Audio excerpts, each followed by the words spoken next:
اب وہ 2 کروڑ کو کیا کرے گا؟ اسے پتا ہے کہ مجھے 8 کروڑ ہے ہی نہیں میرا بزنس میں چل، تو وہ 2 کروڑ کو رجسٹر میں انویسٹ کر دے گا کہ یار یہ 2 کروڑ کم از کم 4 بن جائے، 3 بن جائے ہیں، یا کم از کم یہ میرا لاس ہونے سے بچ جائے، میرے کو احساس ہو، ہے نا. تو یعنی یہ جو ساری جو اس طرح کی اس کو آپ کہہ رہے ہیں کہ یہ اسٹیٹمنٹس جو آپ سنتے رہتے ہیں، یہ پاکستانیوں کو بچ رہے تو قیامت لے کے آئیں کہ جی بھاجی اگلے مہینے جو قیامت آنے والی ہے کیونکہ فلاں مولوی نے کہا ہے کہ نشانیاں پوری ہو گئی. یعنی ہماری جو انٹینشن ہے، ہمارا جو رخ ہے، ہماری جو ڈائریکشن ہے وہ صحیح نہیں ہے. اس کی کیا وجہ ہے؟ ایکچولی جب لوگ دیکھتے ہیں نا کہ ہر طرف ان کو نیگیٹیوٹی نظر آتی ہے، نیوز میں بھی نیگیٹیوٹی نظر آ رہی ہے، اگر کوئی آپس میں بات کر رہے ہیں وہاں بھی نیگیٹیوٹی ہے، لوگ ویسے ہی پریشان ہو جاتے ہیں، تو وہ بھی اسی سینس میں چل جاتے ہیں. جو بھی اس کے اندر اپرچونیٹی ہوتی ہے، پازیٹیوٹی ہوتی ہے، اس کو آپ کہہ لیں کہ اس کو نگلیکٹ کر کے نا، تو وہ دیکھتے ہیں کہ یار اس میں نیگیٹیو کیا چیز ہو سکتی ہے، اس میں کیا چیز جو ہے وہ غلط ہو سکتی ہے، تو وہ اسی چیز میں چل جاتے ہیں. حالانکہ دیکھیں اگر ریل اسٹیٹ کی بات کریں تو اب پاکستان کی آبادی پچھلے جب اگر دیکھیں 10-20 سالوں میں تو اتنی آبادی تو تھی نہیں، پاکستان کی آبادی پاکستان کی کم تھی، اور اب آلریڈی پاکستان کی آبادی کافی بڑھ رہی ہے. اور آنے والے ٹائم میں اگر آپ کے 5 سال میں 10 سال میں لوگ کہتے ہیں کہ 10 سال اگلا کام نہیں چلنا، تو 10 سال میں تو آبادی پاکستان کی کہاں سے کہاں چل جانی ہے. اور اس کے لحاظ سے اگر ریکوائرمنٹ دیکھیں تو پھر تو ریکوائرمنٹ مزید بڑھتی رہے گی. تو اس طرح تو بالکل بھی ریکوائرمنٹ کم نہیں ہوگی اور یہ کام تو پھر بھی چلتا ہی رہے گا. اب دیکھیں یہ کام بیسیکلی اس کے اندر 2 چیزیں نا، ایک تو یہ ہے کہ ایک تو لوگوں کو اپنے گھر وغیرہ چاہیے، لوگوں کو رہنے کے لیے جگہ چاہیے، تو وہ تو بیسک نیڈ ہے. اس کے علاوہ پھر انویسٹمنٹ ہے. اب اگر بیسک نیڈ ہی پہلے پوری نہیں ہوئی تو وہ تو انویسٹمنٹ تو پھر دور کی بات ہے. پہلے تو بیسک نیڈ کی بھی ریکوائرمنٹ ہے، پہلے تو وہ پورا ہوگا، اس کے بعد پھر مزید لوگ انویسٹمنٹس کی طرف آئیں گے. تو یہ بہت بڑا کام ہے، بہت بڑی فیلڈ ہے، اس میں کافی ٹائم ابھی پاکستان کو لگے گا ایک اس مقام پہ پہنچتے ہوئے. جیسے کہ دنیا بھر کے اندر ہوتا ہے کہ کافی زیادہ ریل اسٹیٹ ہوتی ہے، وہ اتنی سیچوریٹ ہو جاتی ہے کہ وہاں پر پھر جو ان کے ایک چھوٹے کمرے بھی ہوتے ہیں وہ بھی بہت مہنگے ہونے لگ جاتے ہیں، کیونکہ وہاں پر ان کی ریکوائرمنٹ اتنی زیادہ ہوتی ہے، ان کے پاس جو سپلائی ہوتی ہے وہ نہیں ہوتی. بٹ پاکستان میں تو آلریڈی ابھی کافی سارے آپشنز ہیں، کافی سارے چانسز ہیں، اور آلریڈی انشاءاللہ آنے والے ٹائم میں جو آبادی بڑھے گی اس لحاظ سے پھر بھی پاکستان کے پاس اتنی لینڈ تو ہے. بٹ یہ ہے کہ انشاءاللہ اس کو آباد کرنا ہوگا، اور آباد کرنے کے بعد اس کو پرووائڈ کرنا ہوگا لوگوں کو. تو وہ سارا کام تو ابھی چلتا ہی رہے گا، کام یہ ختم نہیں ہو سکتا بالکل بھی 5-10 سالوں میں. اچھا، تو یہ جو ابھی ہم اس پہ بات کرتے ہیں کہ یہ جو لوگ ہیں جن کی ایسی سائیکی ہے، جو اس طرح کی اسٹیٹمنٹس دیتے رہتے ہیں اور وہ بڑے اس پہ پر اعتماد ہوتے ہیں،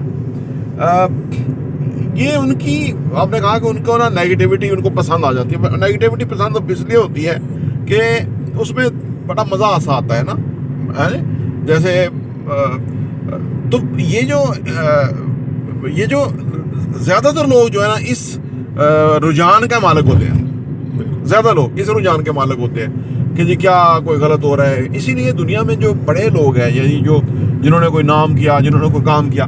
اب میں صبح پڑھ رہا تھا کہ 19ویں اور 20ویں صدی، 2 صدی کے اندر 15 ارب لوگ جو تھے وہ دنیا میں تھے. کتنے؟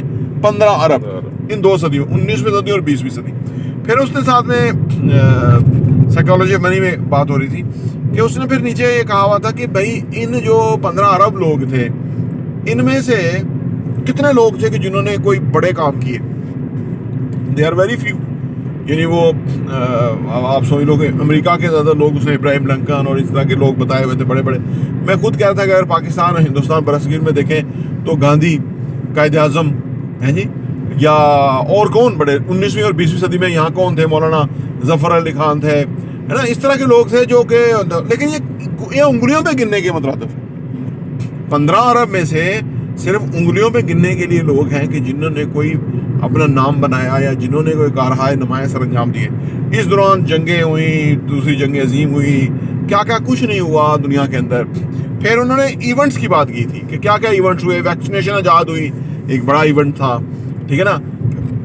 پھر جو 9/11 ہوا، ایک بڑا ایونٹ تھا. یعنی اس طرح کے دوسری جنگ عظیم ہوئی ہے، پہلی جنگ عظیم، یہ بڑا ایونٹ تھے. یعنی اس طرح اس نے کچھ چیزوں کو وہ کیا ہوا ہے. تو یعنی جو کچھ ہوتا ہے نا، مطلب جو کچھ قابل ذکر ہوتا ہے وہ کم ہی ہوتا ہے، یا قابل ذکر جو لوگ ہوتے ہیں وہ کم ہی ہوتے ہیں. تو یہ جو اس طرح کے لوگ ہیں جو اس طرح کے خیالات رکھتے ہیں، جہاں پہ آپ کو مواقع ختم ہو نظر آئے، ان کے ہاں کوئی موقع نہیں ہے زندگی میں جینے کے لیے، کچھ بھی نہیں رہ گیا موجود باقی، اور وہ اس طرح کی زندگی جی کے چلے جاتے ہیں. تو وہ اگر ایسے لوگوں کو اگر ایسے لوگ زیادہ ہو جائیں یا لائم لائٹ میں آ جائیں، جیسے یہ لیڈرشپ میں بھی آتے ایسے لوگ ہوتے ہیں نا، جو مطلب اس قسم کے ہوتے ہیں. کچھ خاندان جیسے ہمارے ہاں 2-4 خاندان چمڑے ہوئے ہیں, ہاں جی, وہ اگلی نسل ہے ان کی بالکل پتھاٹک ہے, لیکن یہ کہ وہ چاہتے ہیں کہ وہ ٹیک اوور کر لیں, جو کہ ہو نہیں پائے گا کیونکہ اب لوگ بڑے باشعور ہو گئے ہیں. تو یعنی جب سے دنیا بنی ہے, اگر آپ اس سے بھی پیچھے چلے جائیں, مورلیس ہر طرح کے حالات جو ہے نا وہ رہے ہیں. مطلب سب اچھا نہیں ہوا, بڑی بکواس چیزیں بھی ہوئی ہیں جس کی وجہ سے لوگوں کی زندگیاں متاثر ہوئی, لوگوں کی زندگیاں خراب ہوئی ہیں جی, اور اس سے لوگوں کو بہت نقصانات ہوئے, بڑے مطلب دورس نقصان پہنچے, جو کہ صدیوں میں پھر لوگوں نے ڈیکیڈز کے اندر جا کے وہ ریکور کیے. جب ناگاساکی ہیروشیما کے اوپر ایٹم بم گرا تو ان کو 40 سال لگ گئے پھر واپس اس پست ترین صورتحال سے ایک بہتر صورتحال کی طرف آتے ہوئے. یہ جو مائنڈ سیٹ ہے نا, یہ والا جو کہ تھوڑی نیگیٹیوٹی پھیل جاتی ہے پورے ملک میں, جیسے کہ پاکستان میں پھیلی ہوئی ہے جی, تو اس میں نقصان یہ ہوتا ہے کہ اوور آل ملک کے اندر لوگ جو ہوتے ہیں نا, وہ کولیبریشنز کرنا, کوئی رسک لینا, کوئی نیا سٹارٹ کرنا, اس کو لوگ روک دیتے ہیں, یا پھر آپ کہیں کہ پوسٹ پون کر دیتے ہیں, تھوڑی بریک لگا دیتے ہیں ساری چیزوں کے اوپر. بس ایک گزارے کے مائنڈ سیٹ میں رہتے ہیں کہ ہم نے بس گزارا کرنا ہے, دیکھتے ہیں آگے کیا حالات بنتے ہیں. اس کی وجہ سے نقصان پورا ملک کو ہوتا ہے کہ وہ جو اوور آل اکانومی ہے ساری وہ نیچے آنا شروع ہو جاتی ہے, لوگوں کے لیے آمدنی کے جو مواقع ہوتے ہیں وہ کم ہونا شروع ہو جاتے ہیں. اسی چیز کو ٹیکل کرنے کے لیے جو ملک ہوتے ہیں دنیا بھر کے اندر, وہ اپنا ویژن دیتے ہیں. جیسے کہ سعودی عرب نے ویژن 2030 دیا, تو اس سے اوور آل پورے ملک کی ایک وائب جو ہوتی ہے وہ چینج ہو جاتی ہے. ہر کسی کو ہوتا ہے یار کہ 2030 میں یہ ہونا ہے, وہ ہونا ہے, اس میں ہم اپنا یہ پارٹ ادا کریں گے, ہم یہ کریں گے, ہمیں یہاں سے فائدہ ہوگا. تو اوور آل جو پورا مائنڈ سیٹ ہے وہ چینج ہو جاتا ہے. لیکن جہاں پر کوئی ویژن نہ ہو, جہاں پر کوئی کنفرمیشن نہ ہو, جہاں پر انسرٹینٹی ہو, اس کی وجہ سے پورے جو جتنے بھی ملک کے اندر لوگ ہوتے ہیں وہ سب آپ کہیں کہ نیگیٹیوٹی میں آ جاتے ہیں, اور وہ بالکل اپنا جو بھی کام کرنا ہوتا ہے انہوں نے جو بھی ان کے جو کہ اپرچونیٹیز ہوتی ہیں ان کو وہ پوسٹ پون کر دیتے ہیں. وہ کہتے ہیں کہ ہم گزارا کرتے ہیں, دیکھتے ہیں کیا بنتا ہے, کیا پتہ کچھ اور مزید خراب ہو جائے, کیا پتہ پاکستان ڈیفالٹ ہی کر جائے. نہیں, ابھی جو ہوا ہے, ابھی جو یہ وزارت خزانہ کی 6 مہینے کی رپورٹس آئی ہیں نا, اس کے مطابق کہ 6 مہینے پہلے تقریباً آپ سمجھ لیجئے کہ ہر مہینے کی جو ہماری اس وقت امپورٹس ہیں نا, اس وقت وہ 4.5 ارب ڈالر کی ہیں, اور جب پچھلے عمران خان کے دور سے تو تقریباً 6 ارب ڈالر کی تھیں. تو یہ امپورٹس ہیں. اچھا, اب پچھلے 6 مہینوں میں جو ہماری امپورٹس ہوئی ہیں نا, وہ تقریباً آپ سمجھ لیجئے کہ 24.5 ارب ڈالر ہوئی ہیں, اور اس سے پچھلے 6 مہینے میں 29 ارب ڈالر تھی. یعنی یہ تقریباً آپ سمجھیں 24.5 اور 29 سمجھ لو 4.5 ارب ڈالر جو ہے نا امپورٹس کم کی ہیں. اس سے کیا ہوا, کرنٹ اکاؤنٹ خسارہ جو ہے وہ ہمارا سمجھ لو اب تقریباً برابر ہو گیا. لیکن اس سے نقصان کیا ہوا, اس سے نقصان یہ ہوا کہ ہماری معیشت سکڑ رہی ہے, سلو ڈاؤن. اب یہ کیونکہ ملازم پیشہ ہیں, انہوں نے ان چیزوں کو اس لیول پہ ڈال دیا ہے کہ یعنی سکڑ کے سلو ڈاؤن ہو گئی معیشت. اس سے کیا ہوتا ہے کہ مہنگائی بڑھتی ہے. دنیا میں اس وقت خوردنی تیل کی قیمتیں جو ہے نا وہ آدھی قیمت پہ آ چکی ہیں, لیکن پاکستان میں کیونکہ خوردنی تیل امپورٹس کم کر دی گئی ہیں, جن کے پاس اسٹاک ہے یا جو منگوا رہے ہیں وہ بہت مہنگے داموں بیچ رہے ہیں, بہت پیسہ کما رہے ہیں, اور اس کا اثر غریب آدمی پہ پڑ رہا ہے. یعنی یہ جو اپروچز ہوتی ہیں نا جو حکومتوں کی ہیں جی, جب آپ تھوڑا گروتھ کی طرف جاتے ہیں تو اس سے لوگوں کا ویلتھ بھی لوگوں کی بنتی ہے, اور امپلائمنٹ کے موقع پیدا ہوتے ہیں. لیکن اس وقت ہمارے جو لوگوں کا آپ نے دیکھا نا کہ منفی اور وہ ہے, اس کی وجہ کہ انہوں نے پالیسیز ایسی کر دی ہیں کہ جو معیشت سکڑ گئی ہے. ٹھیک ہے نا. اب یہ جو اس طرح کی جو معیشت ہوتی ہے, اس کے اندر مہنگائی میں اضافہ ہوتا ہے, جابز لوگوں کی جاتی ہیں. پاکستان میں کیونکہ اس لیے انہوں نے اقدامات کیے نا کہ پاکستان میں نا لوگوں کی ویسے ہی اخراجات کم ہیں. مطلب وہ ایک گھر میں 4 لوگ 5 لوگ رہتے ہیں, 2 فیملیاں بھی ایک گھر میں رہ جاتی ہیں. جو تھوڑا بہت پکا وہ انہوں نے کھا لیا, اور کوئی زیادہ وہ خرچے نہیں, تو وہ بیچارے ان کو پیس رہے ہیں, غریب آدمی کو اور پیس رہے ہیں. ٹھیک ہے نا. ملازم پیشہ ہیں کہ بھائی بجائے کہ آپ دنیا سے ٹریڈ کریں اور وہ چیزیں منگوائیں کہ جس کو ہم جو ہماری صنعت میں چلے. جیسے کراچی جو کپڑا ہے وہ اس کے اندر جو امپورٹ چیزیں ہوتی تھی وہ ویلیو ایڈڈ امپورٹس تھی, تو وہ کرنے کے بعد ہم جب پھر دنیا کو چیزیں بیچتے تھے تو پھر ہمیں اس میں ریونیو اور پیسہ آتا تھا. ٹھیک ہے نا. تو یہ جو ایک ڈیفینسو اپروچ ہے ٹورڈز اکانومی, تو وہ اس کے اثرات اب نظر آ رہے ہیں. مطلب صرف یہ ہوا ہے کہ جو شہباز شریف کے دور میں معیشت نیچے گر رہی تھی, عمران خان کے دور میں تو 6% پہ تھی, پھر وہاں سے وہ گری تو انہوں نے آ کے اس کو صرف روکا ہے. لیکن مسئلہ یہ کہ روکا 0 پہ ہے, 0 پہ روکا ہوا ہے. ہاں 0 پہ روکا. اب 0, اور یہ اپنے آپ یہ تو اپنی کامیابیاں اس کو سمجھ رہے ہیں. اس سے اسی وجہ سے تو جو اب لوگوں میں جو منفیت پیدا ہو گئی نا,